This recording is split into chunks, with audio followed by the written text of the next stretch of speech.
So apparently this Wall Street Journal video has been doing the rounds and I've been asked to react to it on my Discord. So here it is. Even my cat has decided to make a cameo appearance just for this reaction video. So without further ado, let's get cracking. Alright, here we go. And I guess we can start in 3, 2, 1.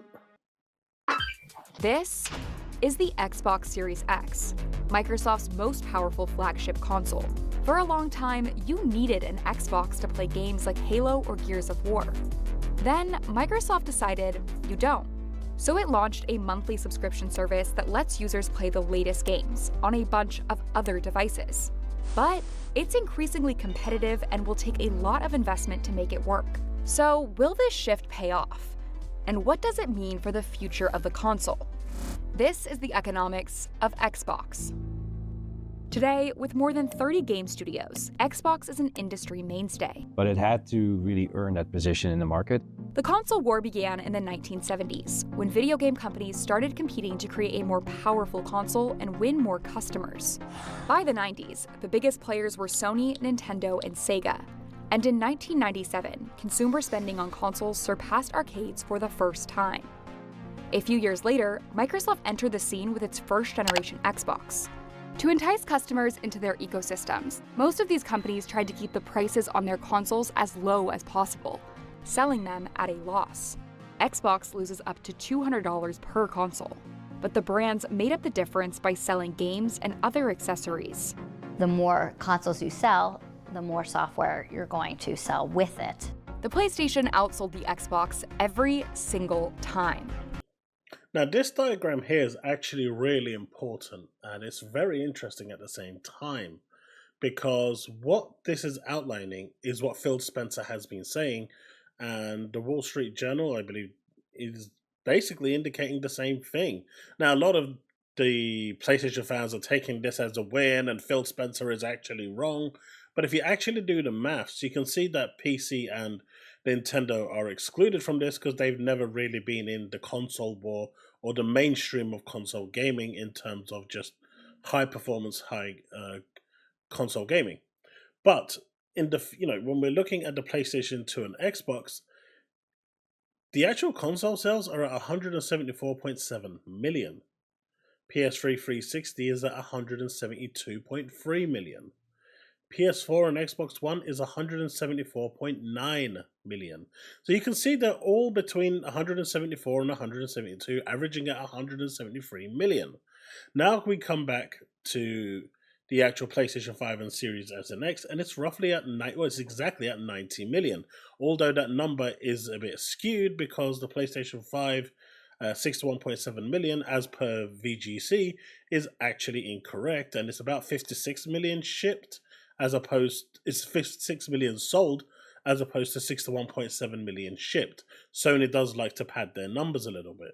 But let's just use devil's advocate here and assume it is 61. Maybe it is by now, who knows? Those numbers were taken quite some time ago. But the reality is that is 90 million consoles. They need to make, give or take, another 80 million consoles sold in order to get to where the previous generations were.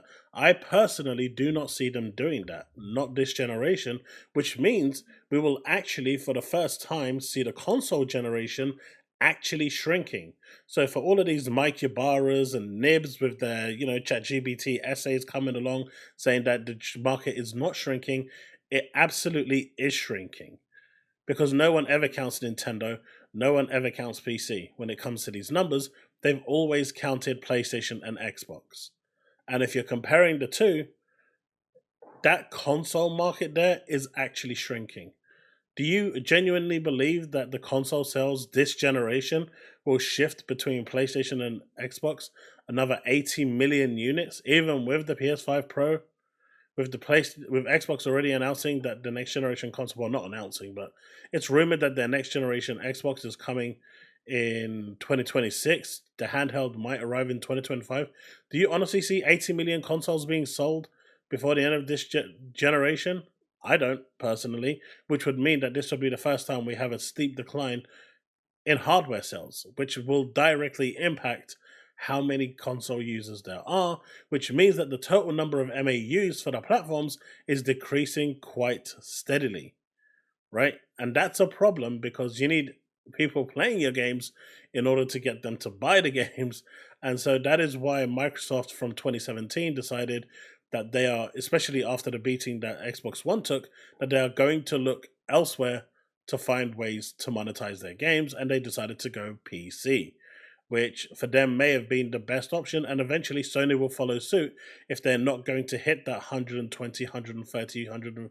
I mean, at the end of the day, even if they hit 120 million sold, there are 30 million gamers out there who simply haven't got a Xbox or a PS5, and that's telling, right, of where the gaming industry is right now. Microsoft only came close to beating Sony with the Xbox 360. Analysts say this was because the PlayStation 3, which ran customers up to $600, was priced too high. But the Xbox lost ground. That's incorrect as well, because by the end of the 360's generation, Microsoft simply just stopped developing, producing the 360. They weren't manufacturing them, whereas Sony was still manufacturing them well after Microsoft stopped manufacturing them and decided to move to Xbox One. So the reality is, the only reason the PS3 pushed ahead was because Microsoft just decided to stop 360 production and move to Xbox One. With the next generation, and ultimately, it lost the console war. In 2017, Xbox launched Game Pass, positioning itself as a services brand. It's more interested in making content available to people on whatever device they choose to play on.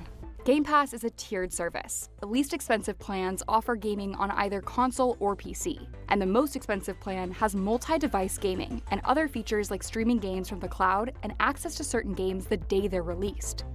Notice how no one even bothered talking about standard? I haven't seen this video, by the way. It's the first time I'm seeing it. That's how you do React videos.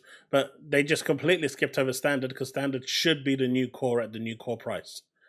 Standard should literally be core right now with the pricing of the new core price, and just leave it as that. And if you want the latest day and date with all the bells and whistles, go over to Ultimate.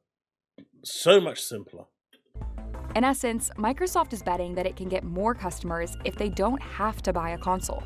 This model also gives the company a recurring revenue stream, so it doesn't have to rely as much on blockbuster successes. So Game Pass solves the problem on the consumer side by making lots of content available for cheap, and on the business or the supply side in terms of offsetting the financial volatility associated with entertainment. Microsoft's head of gaming, Phil Spencer, has said Game Pass is profitable. And I think it will stay in that 10 to 15% of our overall revenue. But Microsoft isn't the only one stepping into the subscription world.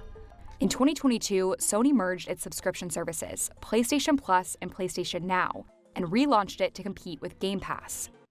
All they do is copy, man. Like I said, all they do is copy. They don't do anything else. No innovation, no nothing. All they do is copy Microsoft.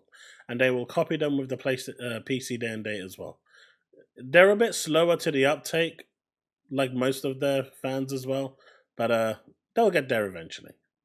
There are two key things that give Microsoft an edge. First, it's a much larger company with lots and lots of money. And for the past decade, Microsoft has been using that money to acquire game studios, beefing up its library. In 2014, it bought Mojang, the maker of Minecraft, for $2.5 billion. A very good In purchase. 2021, it bought ZeniMax Media, owner of Fallout and Doom, for $8.1 billion. And in 2023, it finalized the purchase of Activision Blizzard, the maker of Call of Duty and Candy Crush, for $75.4 billion. To put it in perspective, that is a little bit less than what Sony makes annually. Second, as a That's crazy, right? They bought Activision Blizzard for a little less than what Sony Interactive Entertainment makes annually. Holy crap. It's amazing how, have to hand it to Sony. It's amazing how they're still standing toe to toe. In fact, actually pushing ahead and still the market leader. giant tech company, Microsoft owns lots and lots of data centers, over 300 worldwide, some of which help support Game Pass and cloud gaming. The incumbents like Nintendo and Sony, they live and die on great content and this magnificent retail distribution infrastructure that they've built. So it's in Microsoft's interest to push into its data centers and its infrastructure in the cloud, because it can't beat Sony and Nintendo at retail. This puts it in an arena that mainly... And I think everyone pretty much realizes that now. In terms of brand power, Sony and Nintendo they've just got too much of a brand power now. They're too iconic. Xbox took their foot off the pedal with the Xbox One, and it never recovered. And with the Series X, the fact that Halo didn't even launch and they had no exclusives year one, that pretty much crippled them. And now that they're putting games over at PlayStation, it's that brand has diminished, enormously. But Microsoft, at the end of the day, as they say, is redefining gaming and recreating the genre as a whole. And it's doing it whether people like it or not. And it's going to happen, and it's going to normalize. Other massive tech companies like Amazon, Nvidia, and Google can really compete in, but there are lots of obstacles. To start, adoption has been slow. In 2020, it targeted 71% subscriber growth and reached 86%, but the following year it fell short. And in 2022, it missed its target by a long shot. Some people are just not comfortable with the idea of not. So I want to go back to that diagram real quick. So in 2022, they had no, if I'm not mistaken, they had no exclusives at all. In 2021, they had a few. In 2020, it was brand new, but I think in 2020 they also didn't have any exclusives either. So it was amazing to see the growth there. But in 2022, when they really needed to come out guns blazing with all of their first-party titles, they had nothing. Absolutely nothing. And this hurt them really badly. And that's part of the reason why the service didn't take off the way they had hoped. And it has been shrinking. You need to offer great content on your subscription service if you want it to keep people engaged. People go onto Netflix, go onto Hulu, and they will stop month after month and resubscribe when there's something they want to watch. Not everyone just subscribes for the whole year and forgets about it. They switch constantly to provide them with the best value. If they see that they want to play 2 or 3 games, they play it and then they unsubscribe. You need to continue that cadence of high quality games in order to keep people engaged on your service and not unsubscribe. And unfortunately, Microsoft has failed to do that even in 2024. It missed its target by a long shot. Some people are just not comfortable with the idea of not actually owning a game. They may want to play a game, put it down for 6 months and pick it up later, or a year later or more. And it may not be in the subscription service anymore after that time. So as of 2024, Game Pass has amassed 34 million subscribers. Some of the biggest challenges are specific to cloud gaming, a feature included in Game Pass's top tier. Traditionally, game data was stored locally on cartridges, discs, or downloaded straight to the console. With online multiplayer games, data like each player's actions were streamed. But with cloud gaming, the entire game is streamed to your device, which can be laggy. If it's a competitive game, a millisecond can mean the difference between winning and losing. Cloud gaming is also expensive to operate. The economics have changed, but they haven't immediately changed to only run a profit. Both of those offerings, whether those are product-based and conventional or whether they are streaming and more digital, both of those run at a loss in principle, but to recuperate and to earn money in those contexts is a very different proposition. One report found that just 6% of gamers around the world were subscribed to a cloud gaming service in 2023.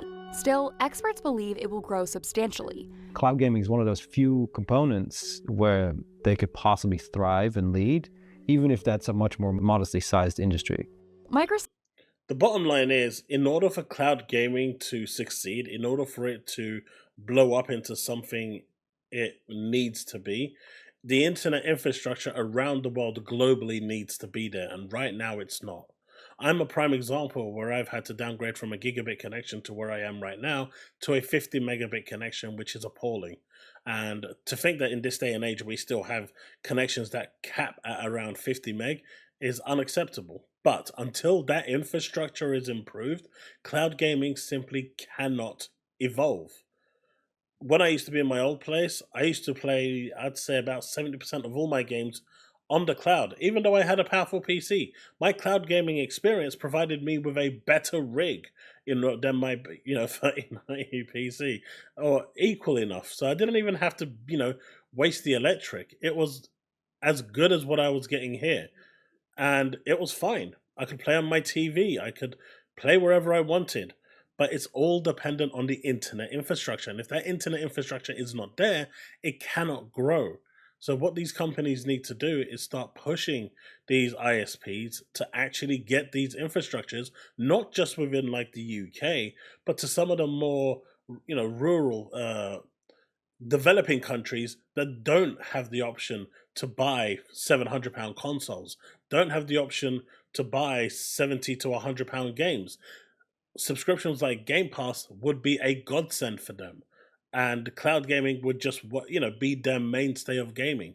This is what companies like Microsoft should be pushing for, and I'm hoping they are, because it makes perfect sense, especially in the direction that they're going, because cloud gaming to me is the future. Whether people don't like me saying it or do like me saying it, to me it is the future, and it is where gaming will eventually end up. But how long it will take depends on the global infrastructure of how long it will take to get those countries and places connected, because that's a lot of revenue loss if you're not. Microsoft isn't getting rid of the Xbox anytime soon. Later this year, it will release new versions of its current generation.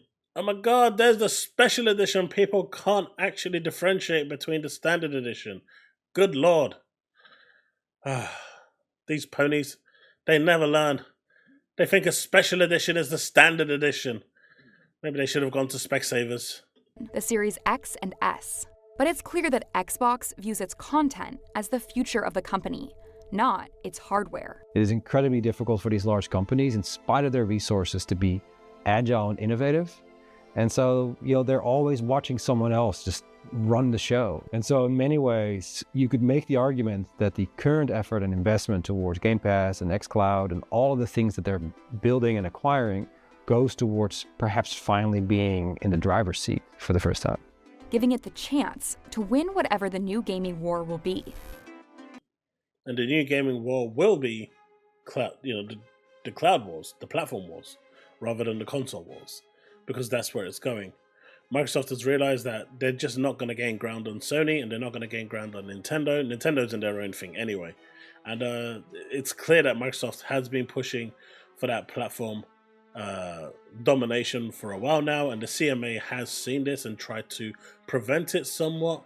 But with their collaboration and newfound amazing partnership with NVIDIA, if GeForce now becomes a thing on the actual platform, for Xbox, and if it kind of integrates at least the medium tier into Game Pass Ultimate, and then you can pay extra if you want to get the premium tier, which would still be at a discount because you're not paying the full whack, that would provide you games like Final Fantasy 16 right now to be able to play on your Xbox. You wouldn't have to wait until they release it on Xbox. What will this mean for overall Xbox gaming? Who knows? Maybe the next console, which presumably is going to be a PC hybrid, will eventually rear up and become a PC in itself, like a customized NUC PC, and be a customized desktop, basically, that's designed for console gaming and console gaming only. Time will tell what they decide in 2026, but right now they've got the golden opportunity with the £700 eye-watering price tag of the PS5 Pro to come in and actually disturb the market. If Microsoft was ever going to react to Sony and try and get one over them, now is the chance and now is the opportunity to do that. They've never been handed a better opportunity to step in, both in like the Asian markets, where as of latest reports from Japan, from the East, outside of Japan, with Japan excluded, they have a 17% market share. This changes drastically once you include Japan, because Japan has a very, very small adoption rate for Microsoft. But this is like the perfect opportunity to step into that market as well. Get some of those Japanese games onto the platform, get your handheld out there and gain that market share. If they can get that up to overall full Far East around 25 to 30%, That's all they need. Time will tell whether they do it. But let me know what you think in the comment section below. I think this was a very good video. I really enjoyed it. Thank you very much for recommending it. And I'd love to hear your thoughts in the comment section below. If you've enjoyed this and want to see more like this, do hit that like, subscribe, hit that bell to stay up to date with all content I release. And I will see you in the next one. And I'll maybe see some of you over at Twitch tonight. I'll be streaming roughly around 7:30ish PM BST.